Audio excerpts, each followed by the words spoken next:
भोपाल का second biggest page बन चुका है हमारा। 1,24,000 के लगभग उसमें फॉलोवर्स कंप्लीट हो चुके हैं, क्योंकि हम अच्छे से अच्छी चीज़ें लोगों को सिखाएं कि हमें अगर कोई फॉलो करता है तो उसको वहाँ से इन्फॉर्मेशन मिले। सोशल मीडिया जो है ये आज के टाइम पर मतलब बहुत बड़ी चीज़ हो चुकी है। अपने आप को अगर अपडेट करते रहोगे टेक्नोलॉजी के साथ में तो आप बिल्कुल इसके अंदर टिके रह सकते हो। लेकिन अगर आप वैल्यू कंटेंट प्रोवाइड कर रहे हो तो आपके लिए फिर सब कुछ आसान है, क्योंकि आजकल कंटेंट ही किंग है।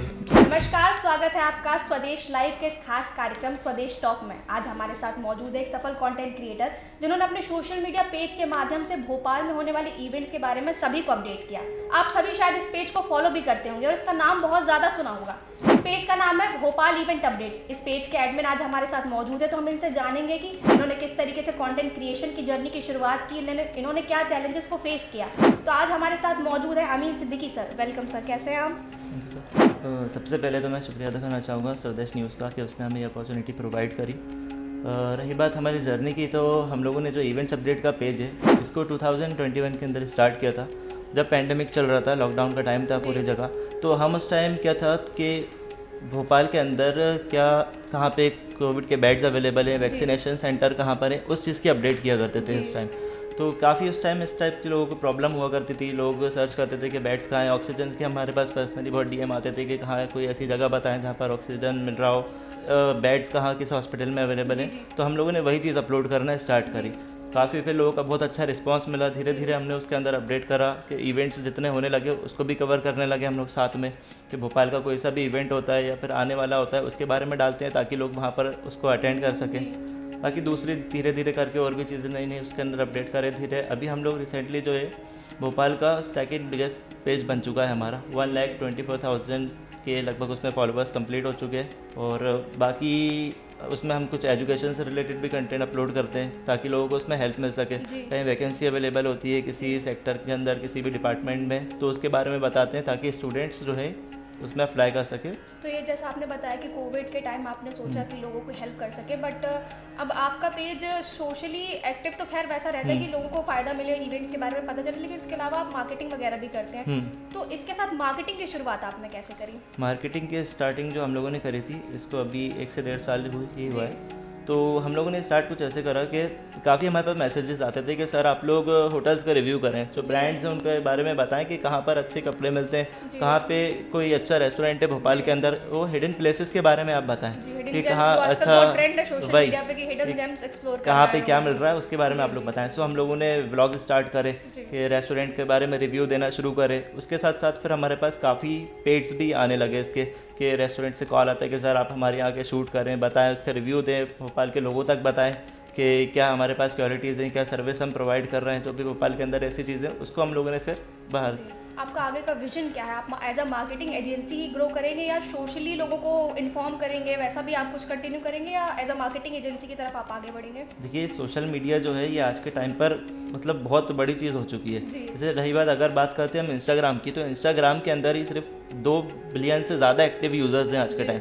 आजकल हर इंसान के हाथ में फ़ोन है, वो सबसे पहले वो अगर कुछ चीज़ खोलता है, आप हमें से भी यहाँ अगर कोई जाएगा तो सबसे पहले मोबाइल उठाएगा, उसमें इंस्टाग्राम खोलेगा, रील्स को प्ले करेगा। तो सही आपको कंटेंट देना, हमारा यही विज़न है आगे जाके कि हम अच्छे से अच्छा लोगों तक कंटेंट पहुंचाएं, एक क्वालिटी कंटेंट पहुंचाएं, एक इन्फॉर्मेटिव कंटेंट को लोगों तक पहुंचाएं ताकि लोग उससे कुछ सीखें और सही इन्फ्लुएंस हो। आजकल मार्केट में काफ़ी तरीके के इन्फ्लुएंसर्स हैं जो अलग ही लेवल का कंटेंट बना रहे हैं, जिससे लोगों को की और उल्टा लाइफ ख़राब हो रही है उन लोगों को देख के, उनको फॉलो करके। तो हमारा यही विज़न रहेगा कि हम अच्छे से अच्छी चीज़ें लोगों को सिखाएं कि हमें अगर कोई फॉलो करता है तो उसको वहाँ से इन्फॉर्मेशन मिले, उसकी लाइफ के अंदर कोई वैल्यू ऐड हो, क्योंकि आजकल कंटेंट ही किंग है देखा जाए तो। जिस टाइप के आप क्रिएटर्स को फॉलो करते हो, जिस टाइप के आप लोगों के साथ रहते हो, जिस टाइप के लोगों का कंटेंट आप देखते हो, आपकी भी लाइफ आप भी उसी तरीके से बनते हो।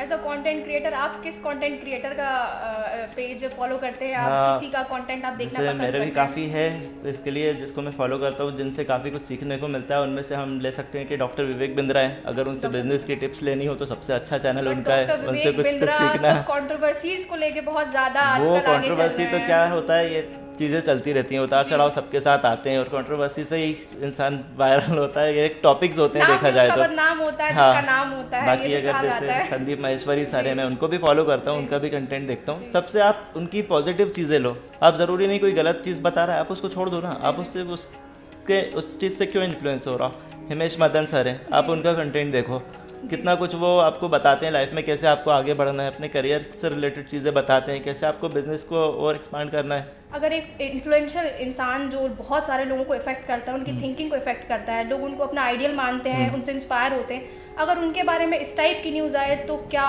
लोगों को इफेक्ट होगा? इससे काफ़ी इफेक्ट पड़ता है लोगों की लाइफ के अंदर, लेकिन आप कुछ चीज़ें होती हैं जिसको गौर करना बहुत ज़्यादा ज़रूरी रहता है। जैसे रही बात विवेक बिंद्रा जी की, तो अगर उन्होंने ऐसा किया, किसी को कोई ज़बरदस्ती तो है नहीं, लोग खुद से एनरोल करते हैं, आते हैं, ज्वाइन करते हैं, और साथ में उनका क्या रहता है कि इतना अच्छा वो जो फ्री का कंटेंट प्रोवाइड कर रहे हैं, उससे ही कितने लोगों की लाइफ चेंज हुई है। मैंने खुद ही पर्सनली बताया, तो मेरे और मेरे साथ काफ़ी फ्रेंड्स हैं जो उससे मतलब बहुत कुछ सीखे हैं, मोटिवेट हुए हैं। वो लोगों की बायोग्राफी बताते हैं, लोगों के बारे में बताते हैं कैसे किसने स्ट्रगल किया, उस चीज़ उनकी पॉजिटिव चीज़ों को निकाले। अगर हम नेगेटिव निकालने बैठेंगे तो फिर हमें सारे क्रिएटर्स के अंदर कुछ ना कुछ नेगेटिव दिख ही जाएगा। लाइक हमारे ही पेज है, तो हमारे पेज के अंदर ही हम कुछ चीज़ें ऐसी हो जाती हैं, हमें खुद नेगेटिव कमेंट्स को फेस करना पड़ता है। हम कोशिश यही करें कि अपने आप को इस चीज़ में इम्प्रूव करें ज़्यादा से ज़्यादा जितना हो सके।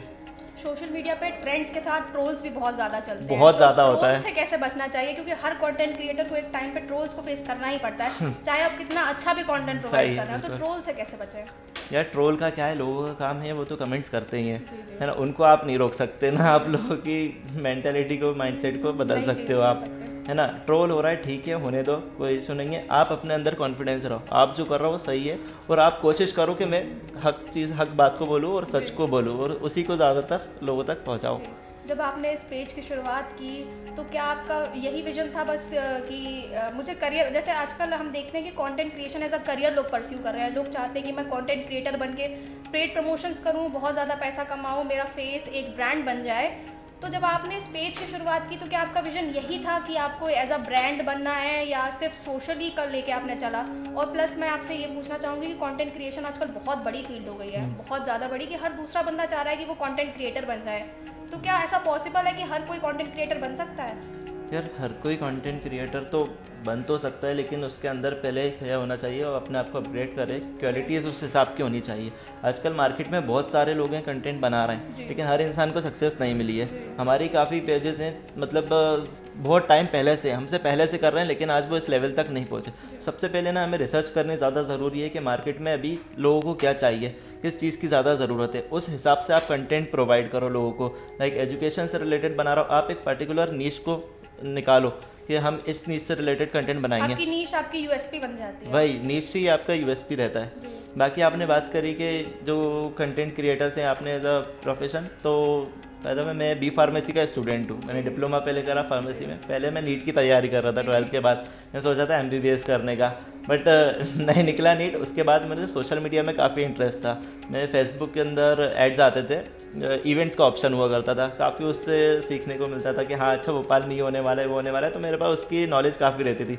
लोग मुझसे पूछते थे कि यार भोपाल में कुछ अच्छा सा बताओ कि अगर हो रहा हो तो मुझे फेसबुक के उस इवेंट्स वाले ऑप्शन से मिल जाता था। बट मैंने देखा कि यार ये ऑप्शन इंस्टाग्राम के अंदर नहीं है, और कोई भी भोपाल का इन्फ्लुएंसर इस चीज़ की अपडेट नहीं दे रहा है, तो उसी से फिर मैंने इवेंट्स वाला सेक्शन भी इसके अंदर डाला।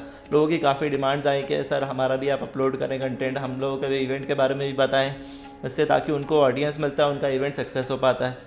थ्रू आउट आपकी जर्नी में आपका फैमिली का सपोर्ट किस तरह से रहा? फैमिली का सपोर्ट भी बहुत अच्छा रहा। स्टार्टिंग में तो लोग सोचते थे भाई ये क्या कर रहा है, मैं खुद ना ऐसा इंसान था, मैं कभी फ़ोटोज़ नहीं खिंचवाता था, मतलब दूर ही रहता था कैमरे के सामने। मतलब मुझे स्टेज फेयर बहुत ज़्यादा था, कैमरा फेयर भी बहुत ज़्यादा, वीडियोज़ बनाना, वीडियो के कैमरे के सामने आने मतलब बहुत बड़ी बात थी कि यार दूर हटते थे, नहीं यार वीडियोज़ नहीं बनाएंगे, आप लोग शूट करो, शूट कर दूंगा मैं।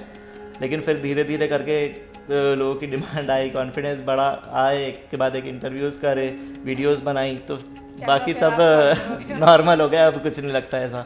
अगर किसी को कंटेंट क्रिएशन स्टार्ट करना होगा तो इनिशियल स्टेज में उसको क्या चीज़ें, किन चीज़ों पर ध्यान देना बहुत ज़्यादा ज़रूरी है? यार आजकल क्या है कि सबसे अच्छी चीज़ ये है कि अगर कुछ भी आप कंटेंट क्रिएशन स्टार्ट कर रहे हो तो पर्टिकुलर कोई नीश आप ढूंढ लो।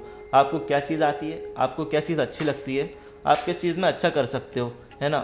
तो या तो आप कुछ लोग होते हैं जैसे क्रिकेट के अंदर अच्छे होते हैं, कुछ होते हैं कि जिनको टीचिंग का शौक़ होता है, कुछ किसी और चीज़ के अंदर के बारे में ज़्यादा जानते हैं, तो उसी चीज़ के साथ आप स्टार्ट करो उसको, उस चीज़ के बारे में आप लोगों को अपडेट करो, लोगों की लाइफ में चेंज लाओ, लोगों के वैल्यू ऐड करो, फिर आपको काफ़ी उससे अच्छा रिस्पॉन्स मिलेगा। और इसमें भी इतना ज़्यादा फ्यूचर है कि मतलब आप अगर एक बार इस फील्ड में घुस गए, डिजिटल मार्केटिंग, डिजिटल मीडिया जो है के अंदर काफ़ी मतलब बहुत कंपटीशन है इतना, लेकिन अगर आप वैल्यू कंटेंट प्रोवाइड कर रहे हो तो आपके लिए फिर सब कुछ आसान है। जैसा आपने कहा कंपटीशन बहुत ज़्यादा है, तो भोपाल अब ये जो आपका पेज है भोपाल इवेंट अपडेट, राइट, तो भोपाल इवेंट अपडेट के भी बहुत सारे कॉम्पिटिटर्स हैं मार्केट में, हमने बहुत सारे लोगों को देखा है, बहुत सारे कंटेंट। तो आप ग्रो करने के लिए, कंटिन्यूसली ग्रो करने के लिए क्या स्ट्रैटेजी फॉलो करते हैं?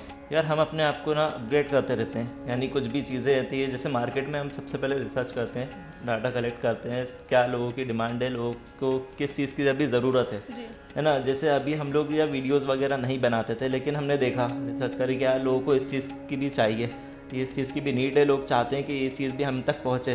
फिर हम लोगों ने धीरे धीरे अपग्रेड करके न्यूज़ स्टार्ट करी, पॉडकास्ट स्टार्ट करा, कि लोगों को बताने लगे हिडन जेम्स के बारे में, जो आपने बोला उस चीज़ के बारे में लोगों को बताया। धीरे धीरे कॉम्पिटिटर आते रहते हैं।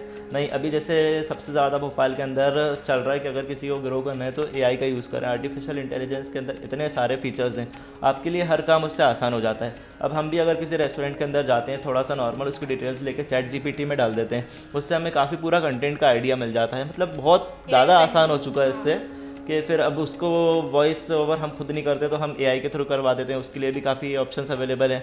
ऐसे में आप अपने आप को अगर अपडेट करते रहोगे टेक्नोलॉजी के साथ में तो आप बिल्कुल इसके अंदर टिके रह सकते हो। अदरवाइज़ अगर आपका हाल ऐसा हो जाएगा कि नोकिया की तरह ही हो जाएगा, आप उसे कहो तो क्या। जी, मैं समझ गई आपकी बात। तो मैं एक सवाल ये पूछना चाहूँगी कि जब आप कंटेंट क्रिएशन स्टार्ट करते हो तो मोस्ट कॉमनली फेस्ड प्रॉब्लम्स कौन सी है जो हर कंटेंट क्रिएटर को फेस करनी पड़ती है? सबसे ज़्यादा होती है इसमें कॉपी पेस्ट। कॉपी पेस्ट लेकिन लोग, आप कुछ भी कंटेंट बनाओगे, आपने उसमें 10 महीने तक रिसर्च करी, आपने उसका डाटा कलेक्ट करा, आपने फ़ौरन बनाया। अभी इस चीज़ को मतलब हटना चाहिए। लोग फ़ौरन उसको कॉपी कर लेते हैं, पेस्ट कर देते हैं। इसके लिए कुछ एक्शन लेना चाहिए। आप उसके अंदर अच्छे से वाटरमार्क यूज़ करो।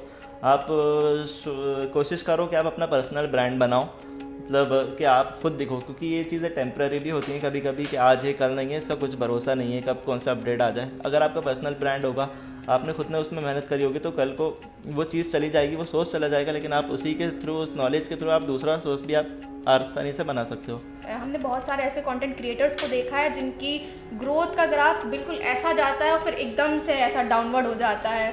तो अगर डाउनवर्ड नहीं जाना है तो क्या करना चाहिए? यार ऐसा जाता तो है, फिर वो जब जा रहा होता है ना, उसी चीज़ को फॉलो करते रहें, उसी चीज़ को प्रोवाइड करें तो आप ऊपर तक जाओगे। लेकिन आप अपना ट्रैक पलट दोगे, आपको दिल्ली जाना है, आपने मुंबई वाली ट्रेन पकड़ ली, तो फिर आप गलत जगह पहुँचोगे ना, जहाँ जाना था आप वहाँ नहीं पहुँच पाओगे। तो उस चीज़ को आप देखो कि आपकी ऑडियंस को क्या चाहिए। आप जैसे कि कुछ एजुकेशन का कंटेंट प्रोवाइड कर रहे थे, आपको लोग उसी चीज़ के लिए फॉलो करते हैं, वही चीज़ के लिए। अब आप एकदम वहाँ से चले गए, आप कुछ छपरी कंटेंट पे पहुँच गए या फिर कुछ भी डांस करने लगे, तो लोग आपको अनफॉलो करना शुरू कर देंगे। हमने आपको इस चीज़ के लिए फॉलो ही नहीं करके रखा। तो आप सोच लो पहले आपको करना क्या है, उसी चीज़ से रिलेटेड आप वही बात करो। कि हमारी नीश पे हमें बने रहना है, हमें शिफ्ट नहीं करना है बार बार। हाँ सही है जी। तो आप इस पॉडकास्ट के माध्यम से हमारे दर्शकों से क्या मैसेज प्रोवाइड करना चाहते हैं अपने हमारे दर्शकों? यही है कि आजकल जो लोग क्रिएटर्स को फॉलो कर रहे हैं उसको थोड़ा फ़िल्टर करके करा करें, कि काफ़ी लोग हैं जो हमारी लाइफ को उल्टा अच्छा बनाने की जगह उल्टा बर्बाद कर रहे हैं। कि कुछ ऐसे क्रिएटर्स हैं जिनका कंटेंट जो है हमारी लाइफ में बहुत बुरा इफेक्ट डाल सकता है। तो देखें उसको, अच्छे क्रिएटर्स जो अच्छी वैल्यू ऐड कर रहे हैं, हमें कुछ सिखा रहे हैं, जिससे कुछ सीखने को मिलता है, उन लोगों को फॉलो करें तो ज़्यादा बेस्ट रहेगा। तो आज के इस पॉडकास्ट पर आपने जाना कि कौन सी टिप्स और ट्रिक्स हैं जो आपकी कंटेंट क्रिएशन की जर्नी में आपको हेल्प कर सकती हैं। आपको कंसिस्टेंसी बनाए रखना है, बहुत ज़्यादा गैप नहीं करना है और कॉपी पेस्ट वाला कंटेंट नहीं यूज़ करना है। तो मैं आशा करती हूँ कि आज के इस पॉडकास्ट से आपकी लाइफ में, आपके नॉलेज में कुछ वैल्यू ऐड हुई होगी। ऐसे ही कंटेंट देखने के लिए हमारे चैनल को सब्सक्राइब करें, हमारे साथ बने रहें और नेक्स्ट एपिसोड जल्दी हम लेकर आएंगे। आज की इस खास पेशकश में इतना ही। Thank you.